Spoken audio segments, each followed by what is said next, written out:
গত প্রায় ৪০ বছর ধরে কৃষিকাজ করেন ষাটোর্ধ্ব আমজাদ হোসেন। এক সপ্তাহ আগেই ধানের জমিতে সার ও কীটনাশক প্রয়োগ করেছেন, কিন্তু তেমন কোনো ফলাফল না পেয়ে আবারও সপ্তাহের ব্যবধানে সার কীটনাশক প্রয়োগ করতে হচ্ছে তাকে। তার দাবি, লাইসেন্সবিহীন বিভিন্ন মুদি দোকানে ভেজালযুক্ত সার কীটনাশক ব্যবহার করেই এমন দশা তার। একই দশা চাঁপাইনবাবগঞ্জের সদরের বিভিন্ন চরাঞ্চল ও প্রত্যন্ত এলাকায়।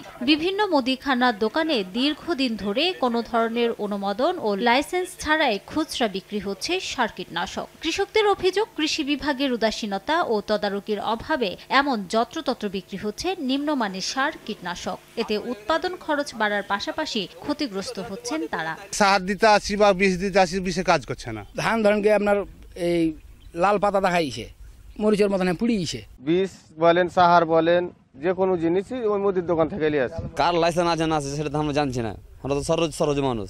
তবে লাইসেন্স ছাড়া খুচরা সার কীটনাশক বিক্রেতাদের বিরুদ্ধে আইনগত ব্যবস্থা নেওয়ার আশ্বাস কৃষি বিভাগ ও প্রশাসনের। লাইসেন্স ছাড়া অর্থাৎ খুচরা ডিলার হতে হবে, অথবা বিসিআইসি ডিলার হতে হবে, অথবা বিএডিসি ডিলার হতে হবে। এর বাইরে কেউ করতে পারবে না।